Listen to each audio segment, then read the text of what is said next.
So we're going to be taking a look back at the last year in service and some of the major features that have been added to different portions of the system. There's a smattering of everything here, and we're not just going to walk through the changelog. If you would like to do that, you can do so using the Need Help tool. Go in here and search for changelog. You'll see an article that basically walks through all of the changes. So if you would like to just move through everything that's happened over the last year, this is the way to do that. Personally, I prefer to pop this article out. I think it's easier to engage this way because you get a little bit more formatting and you can see kind of more readily what's been done. But we are going to walk through some of those changes together here. And we're not going to do this chronologically. Again, if you want to do that, you can do so through the changelog. We're going to work through this a little bit more logically, kind of section by section. So we'll start off in the volunteer management side, and then we'll work through opportunities, the sign-in console, and then finally reporting. As always, if you have questions, please feel free to ask those questions as we're walking through this. So in the volunteer management side, we made a couple changes to some onboarding features that I want to point out. So in the system configuration, there are settings under opportunity management that refer to volunteers automatically receiving interest categories. Now, by default, when a volunteer registers for an event, an interest category or both interest categories associated with that event are added to their profile. That is now a setting. So if you would not like that to happen, you can turn that off. Or if you'd like it to only be the primary or secondary category, you can switch that. But we've also added an option here, which was not previously kind of how the system functioned, which is to automatically add interest categories based on pending registrations, waitlisted registrations, and also service project applications. So previously, that interest category was only added once someone was actually fully registered for an opportunity. Now you can have that category added if they just express interest. If you have not already turned this on, I would encourage you to do so. Again, this is in the system configuration under opportunity management settings. A volunteer selecting an event, applying for an event, in my book is de facto them expressing interest. So I would recommend turning this on. Another thing that's been kind of updated within the volunteer management side of things has to do with background checks.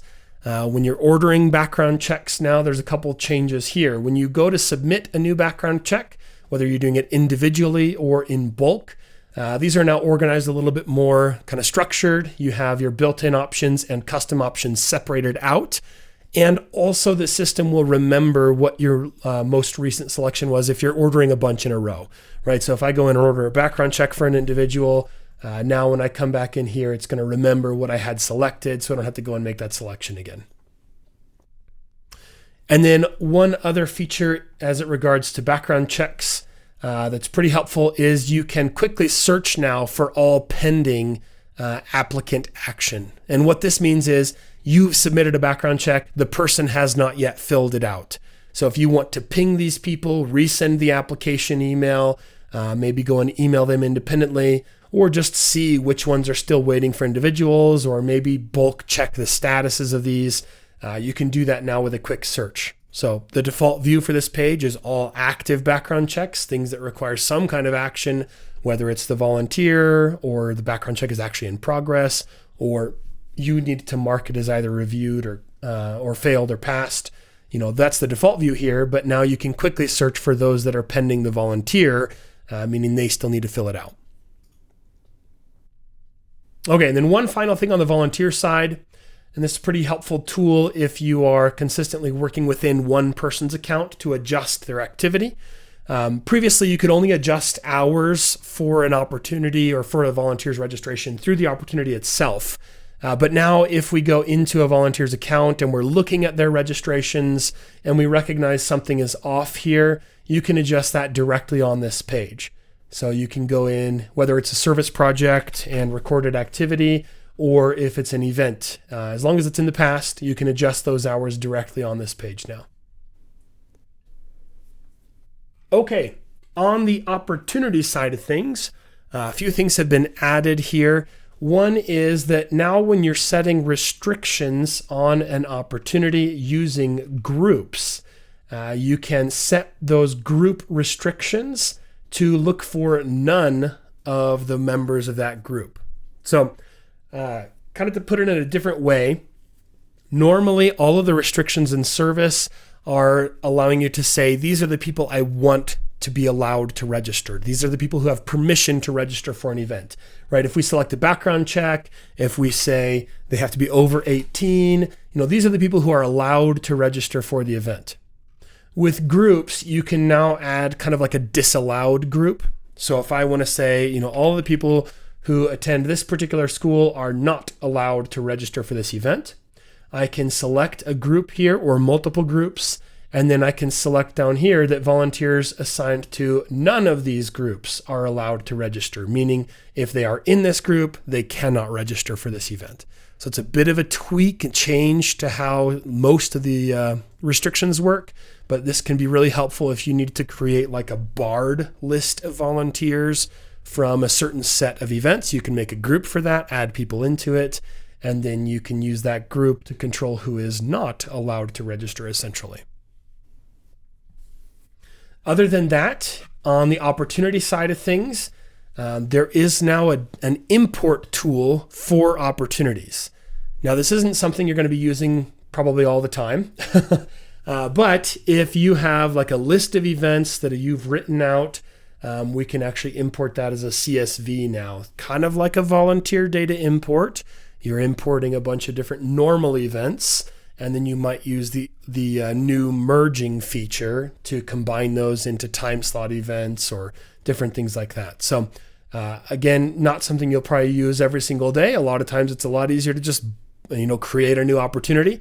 But if you have a list of opportunities that have already been structured and created in like a spreadsheet type format, then this can be a very quick way to input a lot of information into the system at once. Of course, if you have questions about this, please ask our team, but the instructions to utilize that are here. There's also a data import template that you would download first and make sure that your data aligns with that. Now, along those lines is the new merging feature. And again, we have a webinar that walks through this feature kind of top to bottom. What are the use cases? Why would I use this? How do I use this? Kind of different features associated with that. So I'd encourage you to review that if you want a more in-depth look at it. But essentially the merge opportunity feature is a way for you to select multiple events and then combine them into one event, whether it's one time slot event or one service project or one normal event even. I think generally the most significant use case is creating a larger time slot event from multiple normal events. So again, maybe you have like a training that you've hosted on a regular basis, and now you want to turn that into one big time slot event. Instead of creating multiple new normal events, you just want to add new shifts in, right? You can take all the old versions and combine them into one event, or even upcoming forecasted ones. And it will preserve all the registrations, it preserves all the data, so you can just kind of work on one event moving forward as opposed to multiple. So it's a pretty major feature. Again, there's a whole webinar on how to utilize merging opportunities, but that will give you more context of kind of when and how to use that. Okay, just a couple other kind of features in different parts of the database here. In the sign-in console, if you are permitting walk-in registrations, normally that means that volunteers can make a new account and then sign up for an opportunity as long as they meet the requirements in that opportunity. But now you can basically tell the sign-in console that you do not want new profiles to be created in this instance. So you'll be able to basically set up a particular kiosk that doesn't allow individual volunteers to make a new account in this case. This can be really useful if you do want to allow walk-in registrations, but you don't necessarily want to be inviting new volunteers on site, right? So you kind of still want to pump them to go back and create, their profile or register through different means, but you still want to allow walk-ins for your regulars or people who already have an account. That's basically what this is designed for. So you will see now when you open the sign-in console, an option that says, when adding a new volunteer via walk-in, do we want to use the full profile? Do we want to use quick reg? Those two options were there, but now we can also disable profile creation. If you are using standalone console links and you would like to add this option instead, contact our support, let them know what settings you'd like to use, and they can get you new links with that option.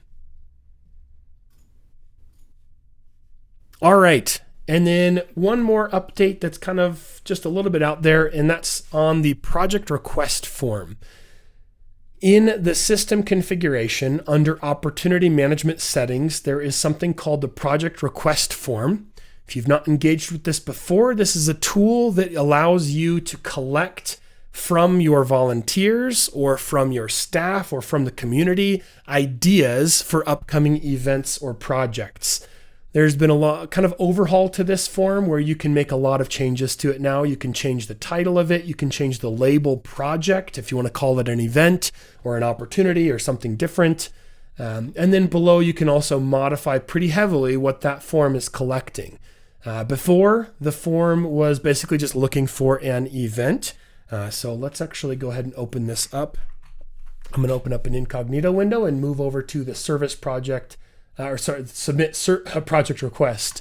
So this form, again, you can add the instructions here and you can change what this is referred to now, but it's looking for basically an event. The person who fills it out has to give you their information, so name, phone, email. If they're requesting on behalf of an organization, they can still give you that.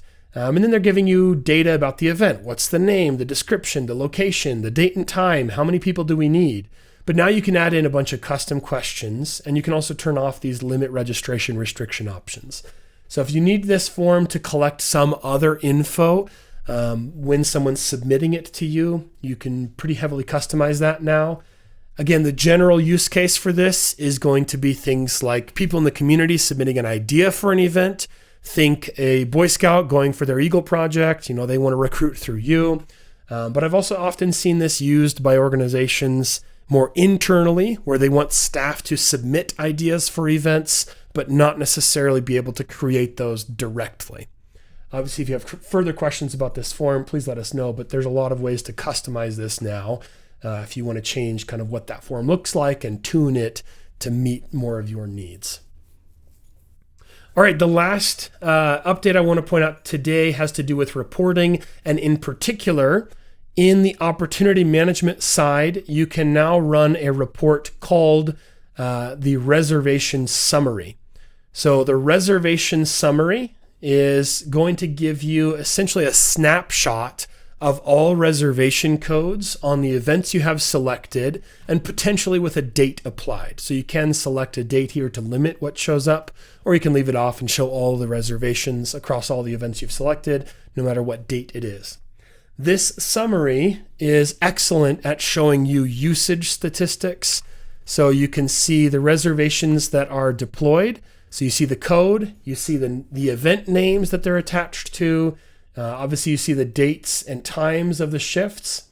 But then we get usage. So how many of these slots were reserved initially, how many of them have been consumed, and how many are still unused. And then we also get a percentage filled. So if you want to go and look at, a particular date and see the percentage used of different reservation codes, you can do that across multiple events in one sheet and kind of evaluate, how many spots are still open and that sort of stuff. Now, this is only looking at reservation codes, not all the registrations on the event. So if there's open registrations as well, that's not going to be reported in this. If you want to look at that information, just like general fill statistics, then there's another summary called the registration summary. This has been in the system before. The reservation summary is newer.